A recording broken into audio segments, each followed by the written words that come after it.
Hey, party people. Today I am going to talk about how to create a fashion design portfolio. And this video is really focused on people looking for jobs. If you're looking for a video on how to make portfolios for fashion school, I do have a fashion school playlist that I'll link in the description box. But the gist of that is all fashion schools ask for different kinds of portfolios. And so, number one, you need to go look at the school website and look up their portfolio requirements. That's going to be the most important factor for fashion school applications. But this is kind of a general fashion design job portfolio video. And this is for portfolios that are kind of early on in your career. Yeah, I've only ever done fashion design jobs. Like, I don't know how to make a fashion styling portfolio or anything like that. So, yeah, this is what I know how to do. And I don't like talking about things I don't know because that's just ridiculous, right? So, there's a couple of stages, okay? Number one, you need to plan your portfolio. And what do I mean by that is you have to think, okay, what are the things you want to design? And what are the things that you like? I know it sounds kind of obvious, but don't design anything you don't want to work in.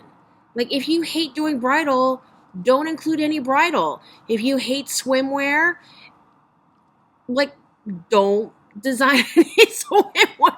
I don't know why it has to be said, but sometimes it has to be said. So it's like, what do you want? Okay. And what are your skills? What are the skills that you want to showcase? Like, you enjoy designing prints and you're good at it. So you want to make sure that you design your own special prints. That is a highly desired skill in the market. Someone who can design different prints for the company. Maybe you are good at knits. That's your forte, the names of all the different knits, and you're really knowledgeable about yarns. Like, what are your skills? What assets, what design skills do you have that you want to showcase in your book? You're going to want about 3 to 5 projects. And, listen, don't panic. First of all, you're not going to show all 5 projects to every interview if you get that far. It's so that, again, this portfolio is for kind of like the beginning of your career, and you're looking for a lot of different kinds of jobs to kind of see where you fit in the market and what direction you would like to go. And you have you're not like kind of narrowed in on a niche yet. You vaguely know, like, I want a women's wear job, or I'll take any job because I'm broke. Like, I just want to break into the industry. So you want to have like a variety, kind of a narrowed down variety, but you definitely want to have a variety. And so you will show like your best 2, 3 projects according to which job, what kind of company you're applying to.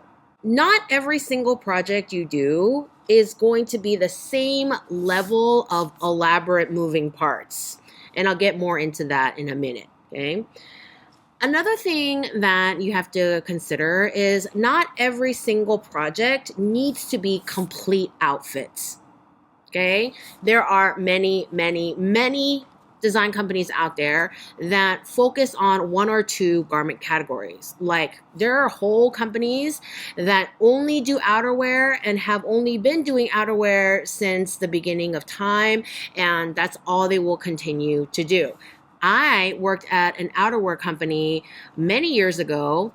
Jackets, coats, vests, men's, women's, mostly men's, the end. They have been in business since the 1920s and are still in business doing jackets, coats, and vests. Okay, there are companies that focus solely on lingerie and loungewear or on swimsuits. Okay, so pick a category that you love. You don't have to do full outfits. Here's something people don't want to think about, but should think about, is what kind of jobs are in your area, okay? In Fantasyland, anyone can move to wherever in the world has the job of their dreams, and that would be wonderful. But some people have to stay put. Some people have to at least stay put for a couple years until they can save enough money to move to a fashion capital. So you have to think about what's in your area. Okay. I've had students who live in like places like Denver, where the scene is very outdoorsy, different sports, hiking, camping, golf, but it's very outdoorsy centric. And so if you want to get a job, a local job, you need to cater to what's around you. Okay. And so you definitely need to include a couple of outdoorsy gear related design projects where it's really more about construction and function while still looking cute than anything else. Okay. So you need to be realistic about those things too. And then on top of that, you do need to showcase that you can design for different seasons. So make sure you're including some fall stuff, some spring stuff, different price points. So maybe one project, it's obvious that it's very expensive, very detailed, a lot of fabric manipulations, a lot of embellishments. And then maybe you do a project where it could be in like a more moderate price point. You don't have to design fast fashion. Okay, it's fine. It would be very nice if you showcase that you could design for different bodies. Maybe you include a plus size range in there or a petites. Remember, petites in the industry is short people, not necessarily thin people. There are a few components, a few boards that are the minimum requirement. Like you absolutely need those for your board to make sense. And I'm going to go over those before I go into things that are more optional. Okay. Number one is your mood board. And, honestly, most people, they do their mood boards last. It's like mood boards are like movie previews. Okay. In a few images and a few words, you kind of encapsulate the mood, the vibe, the visual teases of what is to be expected in the collection. Just like a movie preview, they show a couple of clips and like a dramatic close-up of a beautiful star, and then somebody saying a few words that bing, bang, boom, right? But it teases you, it entices you, it makes you want to see more, okay, if the preview is done right. And yeah, it is often done when the movie is done, because we've got the whole movie and you're like, okay, what are the ways to tease someone into watching this? What are the little scenes and snippets that really encapsulate everything that's going on? And so you could do the mood board dead last. A lot of people do, but that is the point of the mood board. It's a tease. Aren't you excited to see the rest of this collection? Okay. So that's your mood board. But yeah, you should definitely not be misleading with it. Your inspiration images that you pull in the beginning of your design process leads to your collection. And then the collection, once you finished your collection, you create your mood board to tease the whole collection. And your mood board should have the inspiration images that originally inspired your collection. And so, yeah, these are all connected like in a loop like this. But listen, if ultimately you did include some red in your collection, but it's not overwhelmingly red, but there was a lot of red in your inspiration images, maybe you recolor some images. Maybe you take out the overwhelming red in your inspiration images and make sure there's only a little bit of red so that it's representative of how much red you use in the collection. Okay, not in a math way, but in a general sense way, okay? If you use an inspiration image in the very beginning, but then you ended up not referencing it all in your collection, take it out of your mood board. Yeah, it was part of your inspiration images, but if no one knows why it's there later and just like a big piece of maybe you were inspired by this brick building in the beginning, but there's no reference to brick, geometry, squares, grids, construction, the colors of the brick. If there's no reference to any of that in the collection, do you need the brick wall in your mood board? Probably not. Another question I get a lot is, can I have a bunch of people wearing clothes on my mood board? I see that a lot, and it's it kind of depends on the context. If you want to have some pictures of people you consider to be your muse, for the project, and you're like, I was inspired by this person, and it's a glimpse into the collection like that, their attitude, their like overall style, and kind of their reputation, if they're a famous person, then that's great. That helps your mood board. That helps people be like, kind of prepare for what they're about to see, what kind of clothes they can expect. But if you just wanted to do a bunch of pea coats and you had looked up 100 pea coats on Pinterest to get inspiration for pea coats, don't include a bunch of pea coats in your mood board. Nobody cares. Okay. The mood board is really for like what new vision you can bring forward. Okay. The muse is part of that vision, but it's like, it's not like, oh, let's reference this button. Let's reference this lining. No. Number 2 is your color and fabrics board. And if you have like a nice board with a strip of your color bars and like little squares of your fabrics, that's, nice and orderly. Label all your fabrics, name your colors. So when you reference them later, people know what they're called. Even if it's something simple like light red and dark red, but you can get a little bit more creative with your color and fabrics board too. Okay. Your color and fabrics don't need to be on one board. Like you can put your color chips on your mood board if you want, and you could just have one board for your fabrics. If you have some fabric manipulations, you can include that. That can be on a second board if you want. Like if you have a board with your colors and your fabric, just the swatches, and then you have another board for your fabric manipulations, you could do that too. So you can format those pages however you like, but you absolutely need that information. And the more you could show that you have a knowledge of fabrics, the better. Okay? Knowledge of fabrics is key for a designer of any category, any price point. Okay, designers need to know about fabrics. And so you should have the correct fabrics. You should have them labeled to what fabric, and you should show that you know where and how these fabrics should be used. Okay. There's this whole thing, and it was such a thing in fashion school, and it's still a thing now. Like I see it all the time about the usage of upholstery fabrics in clothing. And listen, okay, there are some upholstery fabrics that can be used for garments because they're light enough. Like a lot of the time, these kind of chiffons and organzas that are used for like sheer curtains and stuff, that's fine, okay? If you look at it, you can't tell it's upholstery fabric, it's fine. But then there are a lot of these like huge drapery jacquards where they're beautiful and you want to use them, but they're stiff as a board. They are stiff as a board, okay? And so if you're going to just use the pattern and tape them down to a board, I guess you could use them.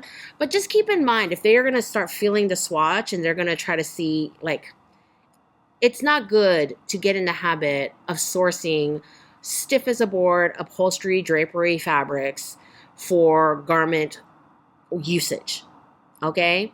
So get used to sourcing from garment sources. Upholstery should be very much a kind of last ditch sort of source. I know as students, without a resale number, you have a hard time sourcing fabric. So here are a few options. Number 1, when you do all your fabric manipulations, you can just do everything in muslin, okay? Whatever pleating techniques, twisting, pleating, gathering, shearing, triple layer, rough, like if you do them all in muslin, that's okay, especially for a fashion designer starting their career.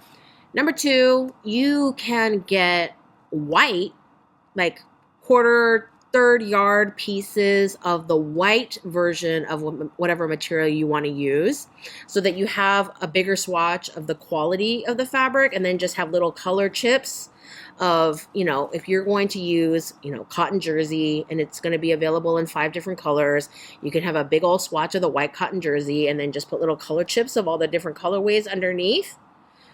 Sometimes you can color them with markers, fabric paint, watercolors. I do that sometimes just for my own reference, because I like looking at things that are, even when I'm designing and I have my swatch cards and everything, I like looking at things that most closely resembles the final results so that I'm designing looking at the proper fabric. Okay, it does help my design process because I'm always designing with the fabric in mind.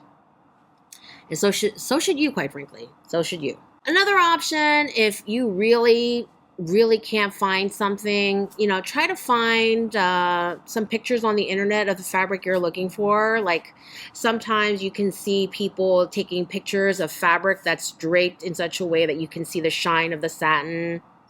Okay, maybe you can include those, but that I think is like the last resort. But the key here is to show recruiters that you understand fabrics. You know how to identify fabrics, and you know where those fabrics are going and how to use them. Okay? Like, you're not going to make an overcoat out of baby rib.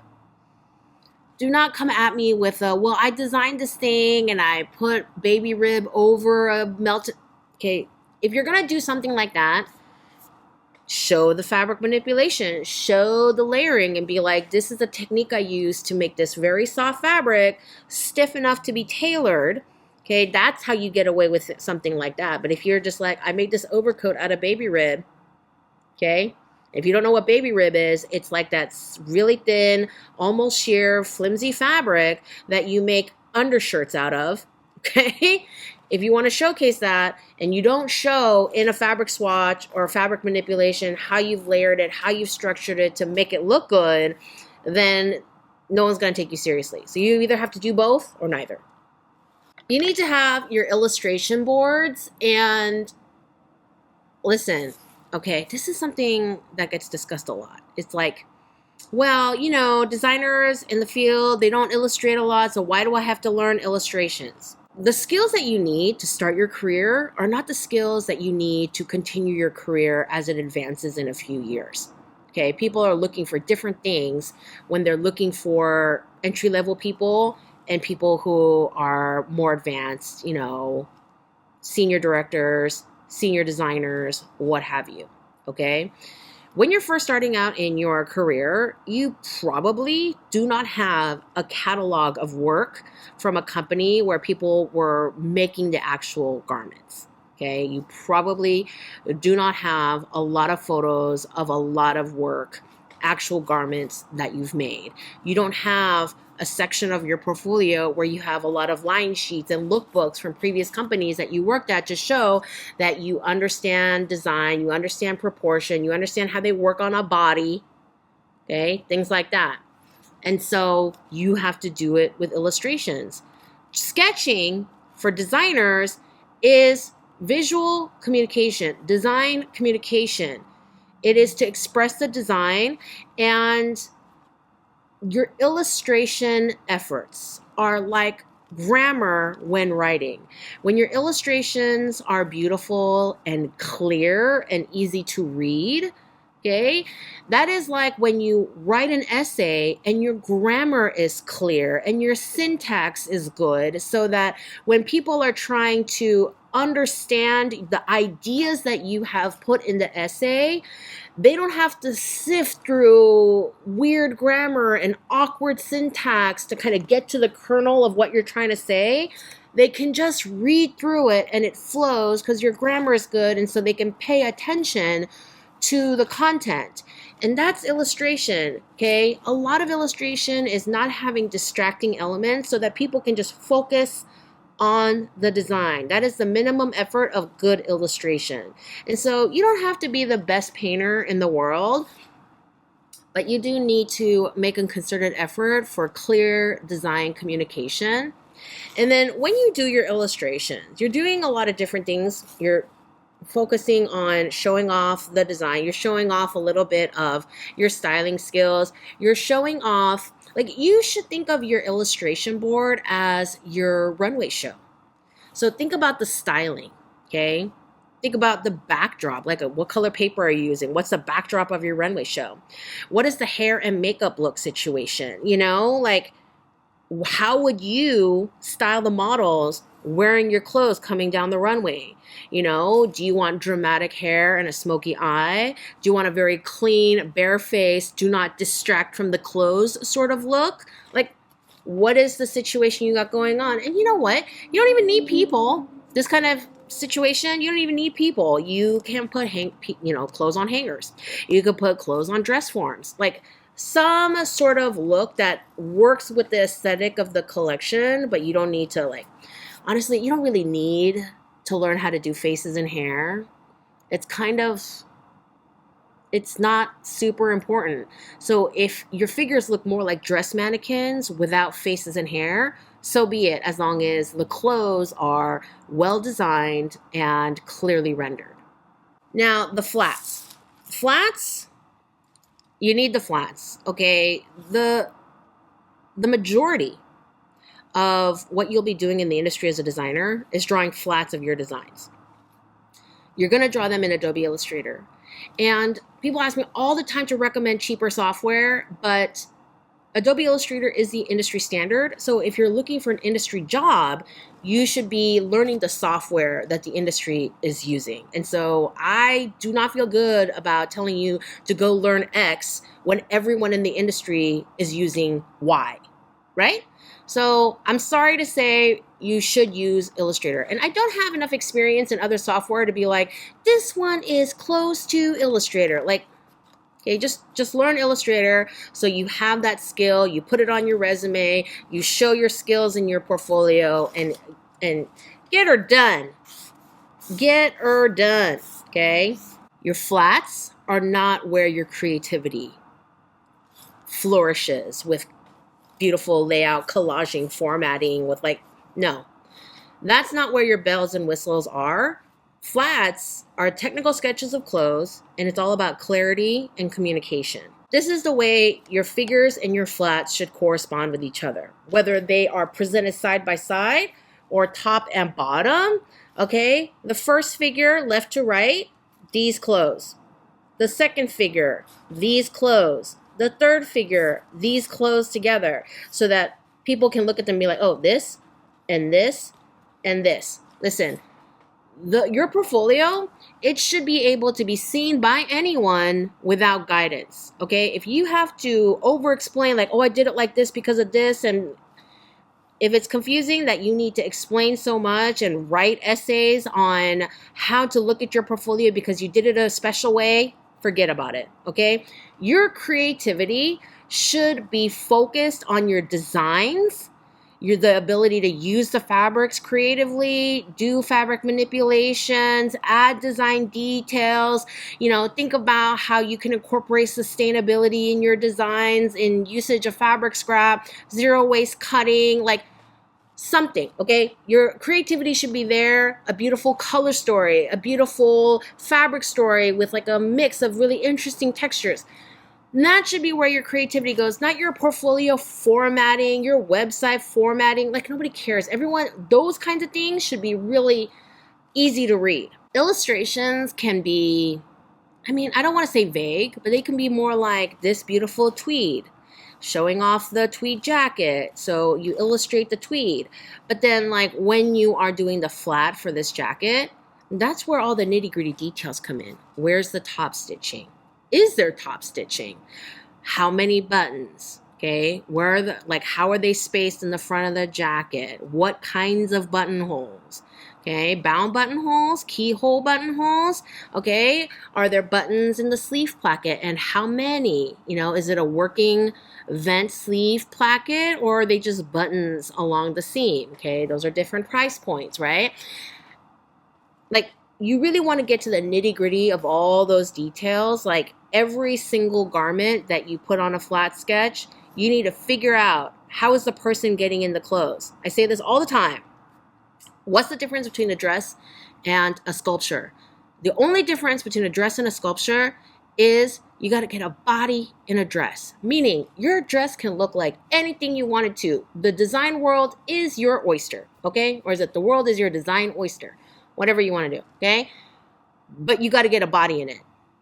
It's got to stretch. It's got to have a zipper long enough and placed correctly. It's got to have a row of buttons, Velcro, hooks and eyes, frog closures, ties, something to get it on the body and have it stay on the body. And so when you're doing your flats, you should have been doing it in your designs anyway.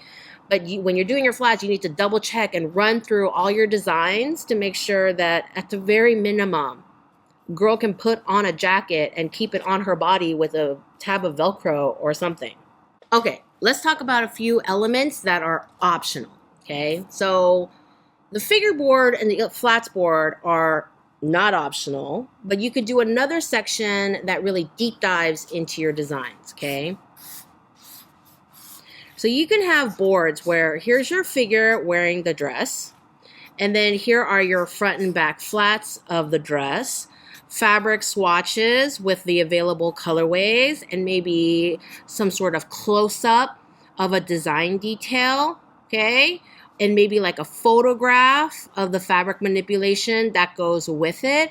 Everything that you need to read and like imagine in your mind this design the best, okay? And of course, you know, the more complicated the design is, the more you want to do this sort of thing.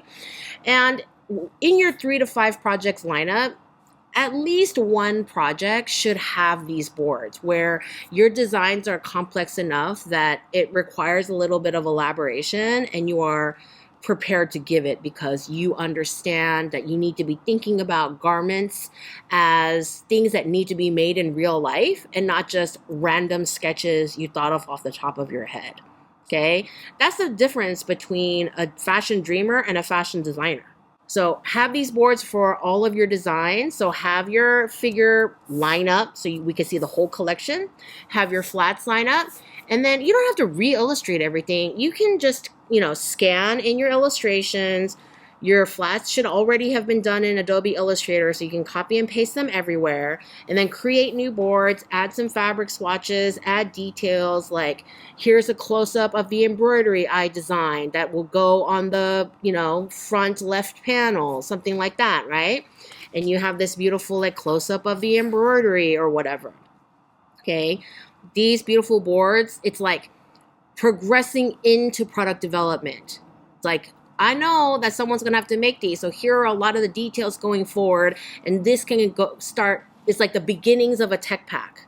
It's not the full-blown spreadsheet, but it's like all these elements that will go into a tech pack, like the exact embroidery, the flats, the details, the fabrics, all those things, okay? It makes you look like, yeah, like I know how to make clothes. Tech packs are optional for designers. Tech packs are not optional. They are essential for people applying for any kind of tech design job. If you read the job responsibilities on a job listing and they start listing like you need to help out with tech packs or you're going to be doing tech packs, which is often the case in smaller companies, you know, designers tend to also do tech design job responsibilities, then please do include a tech pack so they can see you know what you're doing. Another optional thing is finished garments. You may or may not have finished garments from your collections or just finished garments you made unrelated to the design projects you made before. Make sure that your photos are clean and clear and well lit. You know, I want you to have a really clean and clear front, back, and side. And then if it's asymmetrical, the other side. And after that, if you want to do, you know, throw in some wild poses, some more editorial shots, more highly styled shots that kind of show off more of like the aesthetic vibe you're going for, great. But you really do need those front and back clean shots to really showcase the design, the construction, so we can just focus on the garment. Okay, that's minimum. And then if you want to add some extra pictures or pictures of someone wearing your outfit at a party, like in a real life setting, you know, but those are additional to the clean front and back shots. Another thing we talk a lot about are works in progress. And listen, works in progress are only good if you have a final result at the end. Okay, I see a lot of these things where we did a draping exercise at school and we did 20 drapes and took pictures of 20 drapes. Nobody out in the world, nobody cares unless you turned one of those drapes into a working dress. Like you took the drape down, turned it into a pattern, and made it into a dress.